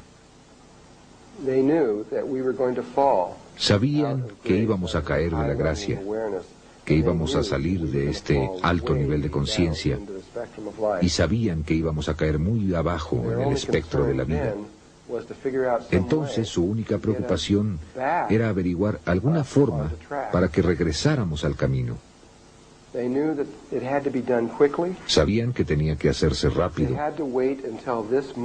Tuvieron que esperar hasta este momento, de modo que tuvieron que esperar casi 4.000 años, hasta que este momento tuvo lugar aquí, antes de que pudieran actuar. Y entonces solamente tuvieron tanto así de un ciclo para completar todo. Y aquí es donde estamos ahora. Así que tuvieron que hacer esta cosa entonces, y tuvieron tan solo 12.500 años más o menos para poner todo en armonía y hacer que sucediera.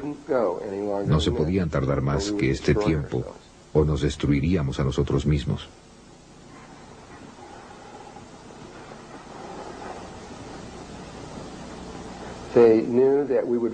Sabían que caeríamos a donde estamos ahora y que para que continuáramos a partir del punto al que llegamos ahora en 1993, en los 90s, pongámoslo así, sabían que si íbamos a regresar al camino, tendríamos que estar como planeta en la conciencia crística en ese momento. Si no estuviéramos allí,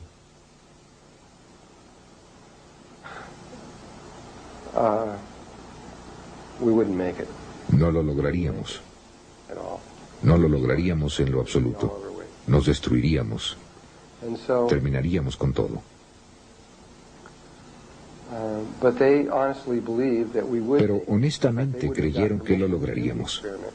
De hecho, no habrían obtenido permiso para hacer el experimento si no hubieran creído honestamente que lo lograríamos. No se puede mentirle al Comando Galáctico en lo absoluto. Así que realmente pensaban que sí iba a funcionar, aunque por poco.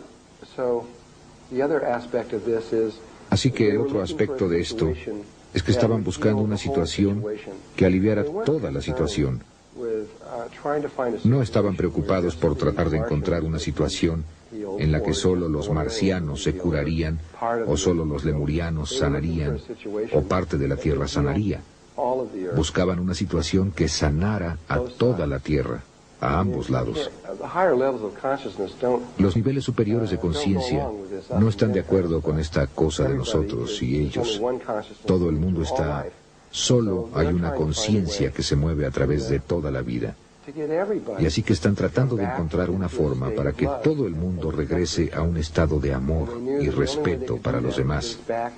Y sabían que la única forma en que podrían hacerlo era regresarnos a la conciencia crística, y posiblemente continuaríamos a partir de allí. El único problema es que no podríamos hacer eso nosotros solos. Es totalmente imposible. Una vez que cayéramos aquí, pasaría un tiempo muy largo antes de que fuéramos capaces de hacer eso de forma natural.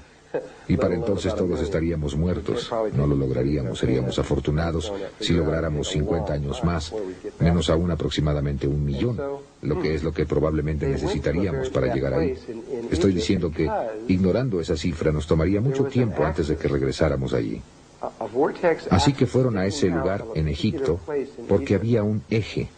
El eje de un vértice que sobresalía de un lugar en particular en Egipto, que era el eje que la red de la conciencia crística, o una de nuestras redes, era que realmente estaba allí en ese momento, pero sabían que se destruiría, pero el eje todavía estaba allí, y así que lo que iban a hacer era crear sintéticamente una red de conciencia crística alrededor de la Tierra.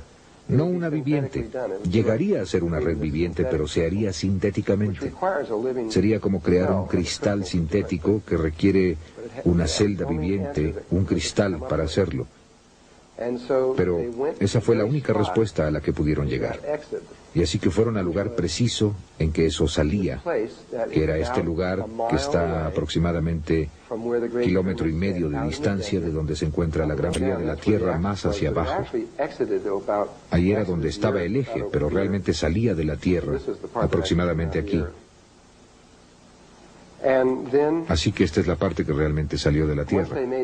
Y entonces, una vez que hicieron eso, construyeron un edificio pequeño justo aquí, de piedra, que era el rectángulo áureo.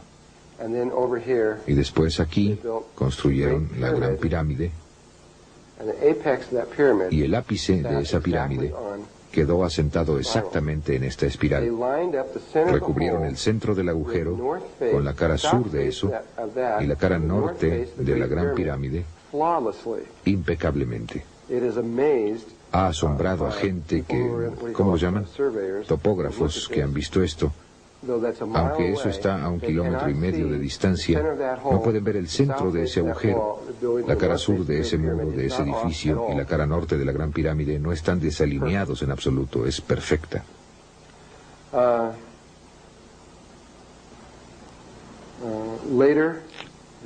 Posteriormente fueron construidas aquí las otras 2 pirámides, y también fueron construidas directamente en esa espiral. De hecho, así es como descubrieron el agujero. Fue a través de fotografía aérea. Observaron que estas tres pirámides fueron colocadas sobre una espiral logarítmica. Cuando rastrearon la espiral a su origen, fueron a ese lugar y allí estaba el agujero, y allí estaba el edificio. Eso fue hace solo unos 10 años. Sí, todavía está allí. Yo lo he visto con mis propios ojos. He pateado las piedras y lo he visto, realmente está allí. Y considero que ese lugar y hay una armonía. Lo que sucedió es donde hicieron ese experimento fue aquí, en esta área. Aquí. Aquí y un poco más acá, en una de estas islas por aquí, a la que ahora le llamamos el Triángulo de las Bermudas.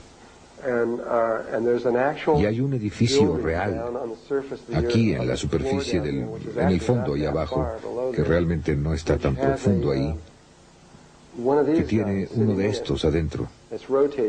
Está girando muy rápido. Dos de esos campos contrarrotatorios que se están moviendo alrededor, creando este enorme Merkaba, un campo Merkaba sintético que se extiende sobre el océano, que es triangular debido a muy remotas. Ni siquiera podrían imaginarse qué tan lejos está. Y esa es una de las razones por las que esta raza de seres, llamada los grises y muchos otros seres que están aquí, de los que hablaremos en el momento apropiado, están aquí tratando de arreglar esto. Este es un problema enorme que se extiende más allá de la Tierra. Lo que hicimos en el pasado en la Atlántida iba contra toda ley galáctica. Era ilegal que nosotros lo hiciéramos y de todos modos lo hicimos. Y es un problema muy grande en todas partes. Se solucionará, pero no se solucionará sino hasta el año 2012. En ese momento se solucionará. Pero no hay mucho. Bueno, van a seguir intentándolo. Y yo sé que van a seguir intentándolo y tratando de lograrlo, pero finalmente tendrán éxito. Muy bien, necesito regresaré a todo eso en el momento adecuado y hablaremos de todo eso para que sepamos de qué se trata todo el asunto. Vamos a ver.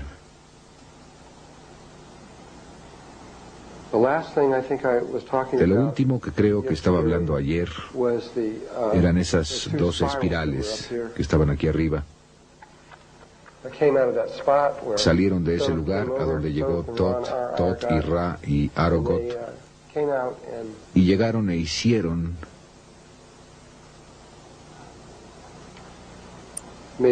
esta espiral y pusieron la gran pirámide justo aquí en la parte superior de eso y la forraron e hicieron todo lo demás. Eso definió el eje de lo que sería la red de la conciencia crística. Supongo que en este punto debería describir lo que son estas redes, para que tengan ustedes una idea de qué diablos estaban haciendo en todo esto. Voy a regresar aquí y sentarme y entrar en materia. Probablemente todos conocen la teoría del centésimo mono. ¿Alguien sabe acerca de eso? Una persona, muy bien. Bueno, la describiré.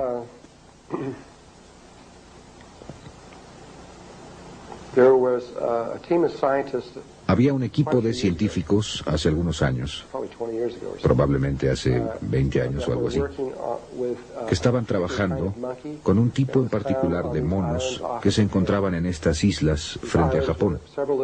Estas islas eran varias islas pequeñas.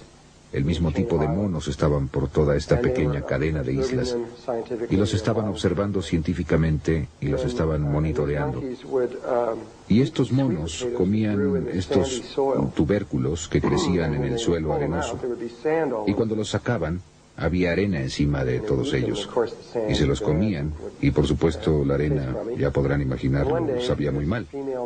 Y un día esta mona los lavó, ya sea en el océano o en un arroyo, no estoy seguro de dónde, lavó los tubérculos y descubrió que sabían mucho mejor cuando estaban lavados. Así que fue y le dijo a otro mono que la lavó. Y después fueron y le dijeron a más monos. Y muy pronto había un gran grupo de estos monos que estaban empezando a lavar estas cosas y hacer esto. Yo no sé si sabían si eran exactamente 100 monos o no, pero era algo en ese orden, aproximadamente. Esa era la cantidad. Cuando repentinamente alcanzaron esta masa crítica, bingo, toda la isla empezó a hacerlo, sin que estas personas fueran y les dijeran nada. Si solo hubiera sido en esa isla, entonces probablemente habrían imaginado que había alguna forma de comunicación recíproca y buscaron una comunicación. Pero también lo que sucedió simultáneamente fue que las islas alrededor, en las que no había forma posible para que estos monos pudieran haberse comunicado en alguna forma que nosotros conozcamos, también inmediatamente empezaron a lavar sus tubérculos. Fue la primera vez que la ciencia haya observado algo como esto. Y postularon que debe haber habido algún tipo de estructura morfogénica o campo que se extendía por estas islas, por medio de la cual podían comunicarse.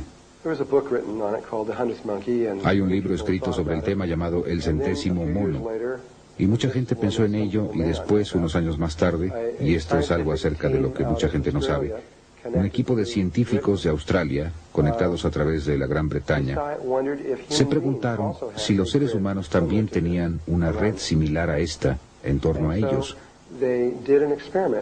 Y así que hicieron un experimento. Hicieron esta fotografía o pintura, creo que era una fotografía, que tenía literalmente cientos de personas, caras humanas en ella, pequeñas y grandes, como aretes con caras pequeñas por todos lados, y caras en los ojos y este tipo de cosas, todo hecho de estas caras.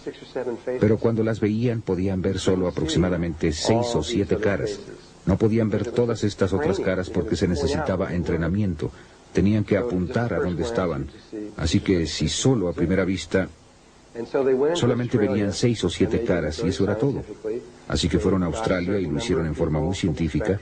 Consiguieron un cierto número de personas de un espectro de la población, y les dieron mucho tiempo y grabaron todo, y simplemente sostuvieron la fotografía para que alguien la viera y dijeron: ¿cuántas caras ves aquí? Y la veían y decían, bueno, en el lapso de tiempo que tuvieron salían con 6, 7, 8, 9, 10 caras, o lo que fuera que vieran, y grabaron eso y lo hicieron con todo un número de personas. Así lo hicieron, y nadie estaba viendo. ¿Me entienden? Nadie estaba viendo más de lo que se esperaría que ellos vieran.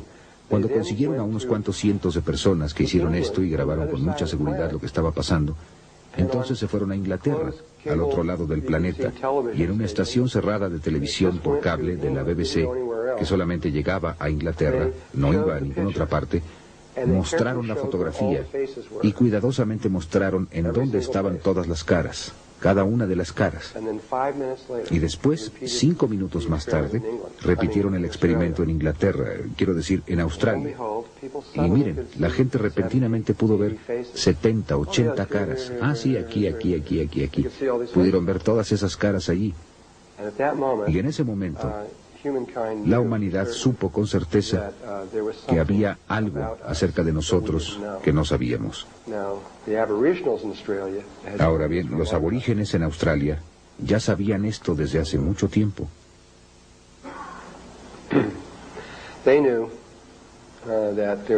Sabían que había una estructura que conecta a las personas y las une, pero nosotros no. Habíamos observado, aunque no científicamente, pero realmente era la comunidad científica la que observó esto, que habría alguien en un lado de la Tierra que inventaría algo muy complejo y que al mismo tiempo, en el otro lado del planeta Tierra, en otro país no relacionado, alguien más inventaría lo mismo, con los mismos principios y las mismas ideas, muy similar. Y cada uno diría: tú me lo robaste. Era mío, ese invento era mío, yo lo hice primero, cosas así. Eso ha sucedido muchas veces en la ciencia y se ha repetido durante mucho tiempo. Y ahora empezaron a darse cuenta de que hay algo que nos conecta a todos.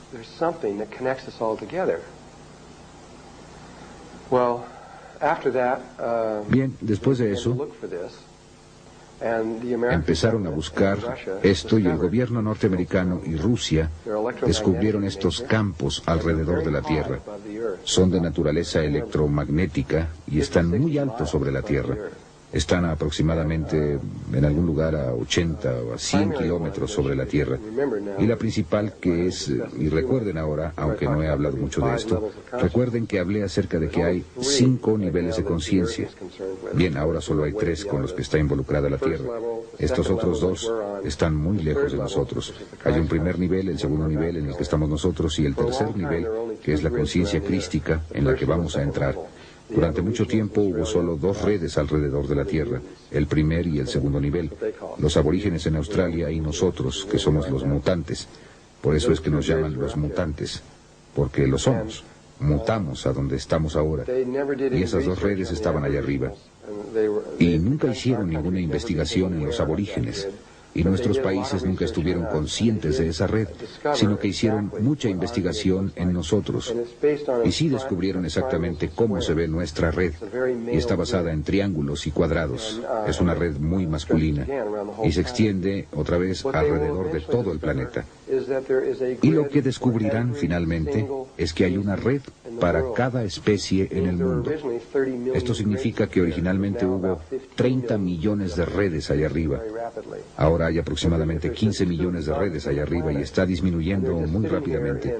Pero si solo hay 2 insectos en el planeta y están aquí en Iowa, hay una red que se extiende alrededor de todo el planeta. De otra forma no podrían existir. Es tan solo la naturaleza del juego. Y tiene sus propias geometrías y es muy específica solo para ellos mismos. No hay otra como esa, solo suya, tal como sus cuerpos son únicos en ellos. Su punto de vista de interpretar la realidad también es exclusivo de ellos.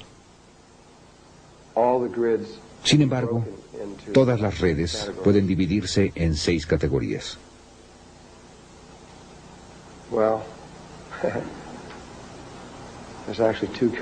Bueno, realmente hay 2 tipos. Después se dividirían en 6 y 5. Así que realmente hay 11 categorías en las que se dividirían.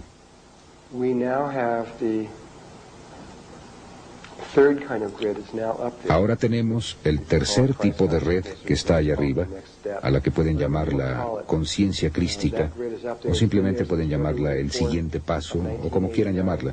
La red está allá arriba. Ha estado allí desde el 4 de febrero de 1989. Sin esa red, todo se habría terminado para nosotros. Pero ahí está. El gobierno se ha dado cuenta del segundo nivel de la red. Y cuando se dieron cuenta, creo que descubrieron esto por lo menos a principios de los 50, tal vez hasta en los 40 realmente. Creo que la red fue descubierta incluso antes de la cosa del 100º mono, para ser realmente precisos acerca de esto. Yo no pensaba así sino hasta hace muy poco tiempo, y hay evidencia que llegó a mí por la que sospecho que esto es cierto.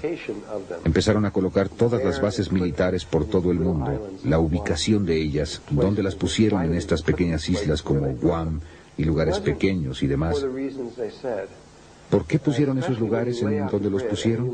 No fue por las razones que dijeron, especialmente cuando despliegan ustedes la red y despliegan las bases militares por todo el mundo, especialmente entre Rusia y los Estados Unidos, y caracoles. Siempre están en estos lugares en donde están las intersecciones, justo en los puntos nodales de la red, exactamente encima. O allí en esas pequeñas espirales que salen de estas cosas. Y no hubiera sido posible que hubiera una coincidencia de que simplemente hubiera sucedido poner cientos y cientos y cientos de bases militares justo en estos lugares específicos. Realmente estaban tratando de controlar esta red, porque si tenían control de esa red, tomarían control de lo que pensamos y de lo que sentimos. Y había esta guerra que se daba entre estos 2 aspectos que cambiaron su naturaleza considerablemente en 1970, aunque lo explicaré más tarde. Así que lo que estaban haciendo allá en la Atlántida era que sabían que necesitaban crear esta red, el tercer nivel de la red. Sabían que tenían que crear eso para volver a crearla, porque la habíamos perdido, o de hecho en este punto sabían que íbamos a perderla y no podríamos recuperarla. Y así tuvieron que volver a crearla. Sabían que si la hacíamos por nuestra cuenta tardaría millones de años, o por lo menos mucho tiempo. Así que decidieron crear una sintéticamente. Hacer una red sintética. Es como hacer un cristal sintético. No se hizo en forma natural. Fue hecha por un experimento, por una intervención externa para tratar de ayudarnos. Era nuestra propia conciencia que hacía esto con el permiso de conciencias superiores y con las instrucciones de las conciencias superiores. Y así que lo hicieron. Empezaron haciendo el agujero justo sobre el eje de donde se ubicaba la red de conciencia crística existente. Y pusieron esta pirámide allí, y después en un nivel de 4ª dimensión encontraron en donde toda la red cruzaba por más de 83,000 lugares sobre la superficie de la Tierra. Y ellos, en la cuarta dimensión, en una dimensión superior a la de aquí, construyeron toda la red de edificios y estructuras sobre todo el planeta en un nivel de cuarta dimensión, todo lo cual se desplegó en espirales áureas o en espirales de Fibonacci, todo lo cual está delineado matemáticamente a este solo punto. Cada lugar sagrado en el mundo no fue un accidente, y fue una sola conciencia la que creó cada uno de ellos, desde Machu Picchu hasta Stonehenge, hasta Sacsayhuamán, o lo que se les ocurra, todos fueron hechos por una sola conciencia. También de esto estamos tomando conciencia ahora, porque cuando llegan ustedes a un lugar sagrado, ¿quién de ustedes ha visto el trabajo de Richard Hoagland? Muy bien, él sacó esto a la luz, y aunque otra gente también ha sacado esto a la luz, él no fue el primero en hacerlo. Un lugar sagrado delinea otro, que delinea otro, que delinea a otro. Y estos lugares van más allá del tiempo. Existieron todos los diversos niveles de tiempo cuando se construyeron. Van más allá de cualquier cultura en particular o de cualquier ubicación geográfica en particular. Y fueron hechos en forma muy obvia por alguien que había coordinado todo. Y finalmente verán que ese es el punto desde el que fueron calculados todos. Aunque había otro punto en la Tierra, esa es la red del área del Polo Norte. Si van ustedes al otro lado del planeta, en el Pacífico, hasta acá, a las islas de Tahití, a una pequeña isla de Tahití llamada Moorea, encontrarán que ese es el Polo Sur, porque Moorea, para aquellos de ustedes que han estado en Machu Picchu, Machu Picchu está aproximadamente a 3,650 metros de altura. Trabajarán arduamente para llegar a Huayna. Si llegan a la cima de Huayna Picchu, observarán que las montañas que están alrededor de Machu Picchu están en un círculo perfecto. Y así es como este círculo femenino que viene en torno de esta cosa fálica que llega hasta aquí arriba, de esta forma, y es un vértice muy alto. Cuando vayan a Moorea, es una isla que tiene forma de corazón. Simplemente se ve así, tiene exactamente esa forma. Y en el centro está este anillo de montañas que son mucho más grandes que las que están en Perú. Con esta montaña justo en el centro, que es aproximadamente 3 o 4 veces más grande que Huayna Picchu, simplemente sube mucho, mucho, mucho y baja aquí.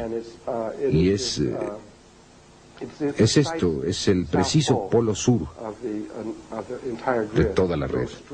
Y si van derecho a través de la Tierra, salen aquí. Solo está desviado, hay una ligera curva, está desviado una cantidad muy pequeña. Pero aquí es donde sale a través de la Tierra, aquí, y aquí es donde está desviado una cantidad muy pequeña. Pero aquí es donde sale a través de la Tierra, aquí, y aquí es donde sale en el Polo Norte. Este es femenino y este es masculino. De hecho, todas las casas en Moorea tienen un corazón en el frente de ellas, con su número de casa en ellas, porque la isla tiene la forma de un corazón.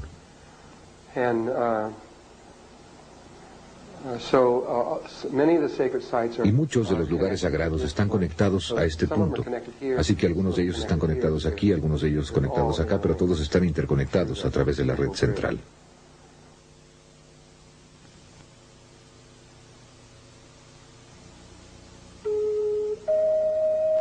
Cinta 4, segunda parte.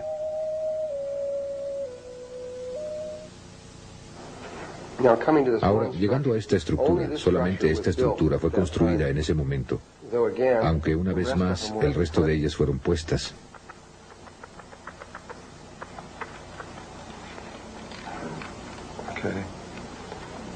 Intentemos con otro color aquí.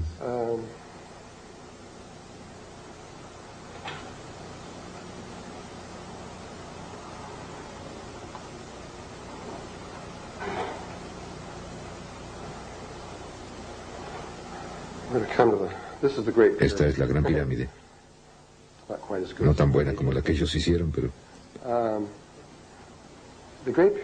La Gran Pirámide tiene... Quiero ver esta estructura un momento. Tiene una albardilla que le falta en la parte superior. Y ha habido todo tipo de especulación acerca de qué es esta albardilla que falta.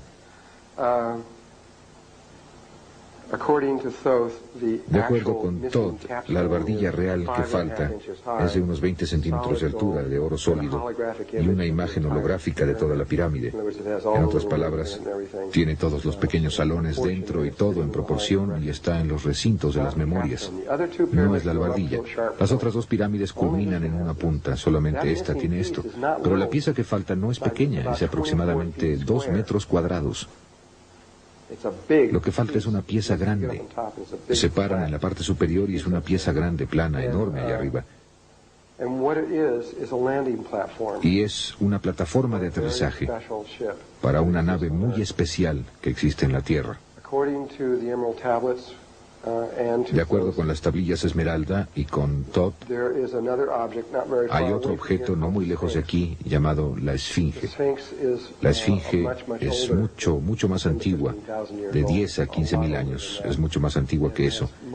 Y ha sido, en su mayor parte, el factor que olvidaron considerar en sus ecuaciones es que la Esfinge generalmente ha estado bajo arena, ha estado bajo las arenas la mayor parte del tiempo. De hecho, cuando Napoleón fue a ver la Esfinge, ni siquiera sabía que estaba allí, porque todo lo que vio fue la cabeza. Estaba completamente sepultada.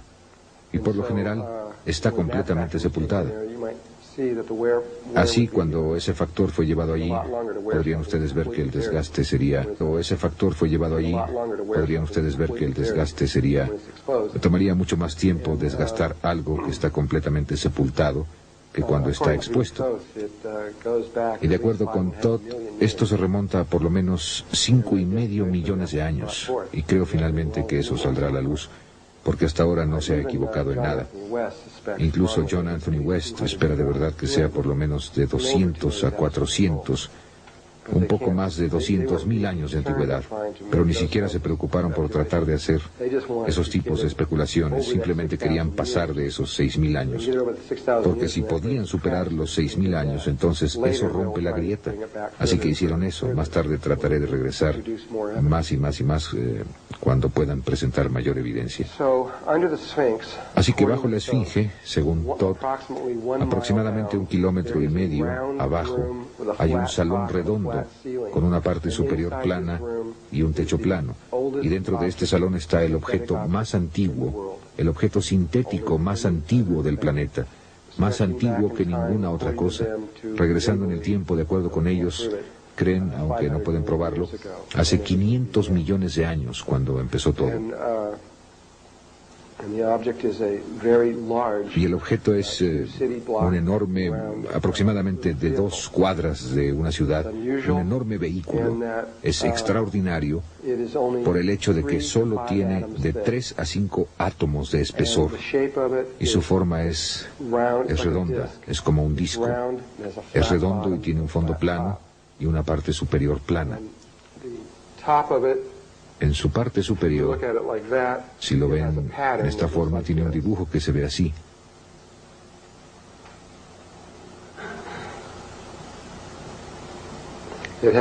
Tiene ese dibujo en la parte superior e inferior. Y esas áreas en las que está ese dibujo tiene 5 átomos de espesor. En todas las demás partes solo tiene 3 átomos de espesor. Es transparente, pueden ver a través de él. Es casi como si no estuviera ahí. No tiene motores, no tiene nada. Aunque las tablillas Esmeralda, cuando Doreal dijo que tenía motores atómicos, de acuerdo con Todd, no era así, de ninguna manera. Hizo la interpretación en Yucatán, en 1925, de las tablillas Esmeralda. Y eso fue lo más lejano que pudo pensar acerca de cómo se propulsaban esas naves. No eran propulsadas por ningún tipo de forma que pudiera comprender en ese tiempo. Eran propulsadas por pensamientos y sentimientos. Así que estaban diseñadas para conectarse con su propio Merkaba viviente y extenderlo en una forma particular, debido a que esta nave estaba conectada directamente con el espíritu de la Tierra. Y en las tablillas esmeralda se le llama una nave de guerra. Es extraño, me provocó un sentimiento extraño cuando lo leí por primera vez.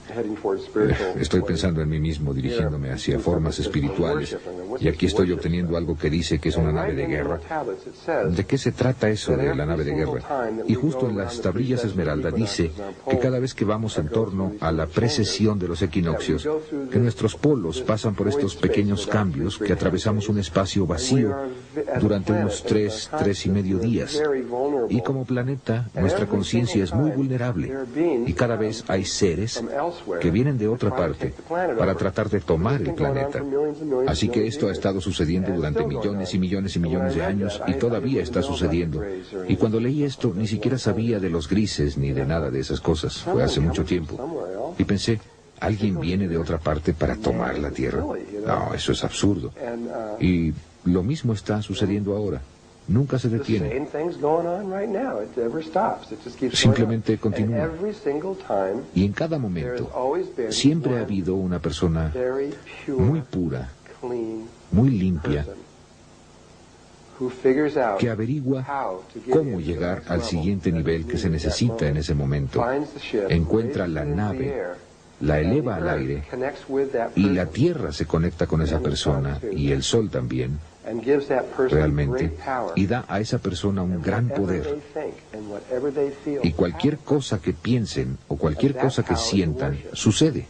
Y por eso es que es una nave de guerra, porque cualquier cosa que suceda, cualquier cosa que las razas estén tratando de tomar, simplemente los alejan con el pensamiento.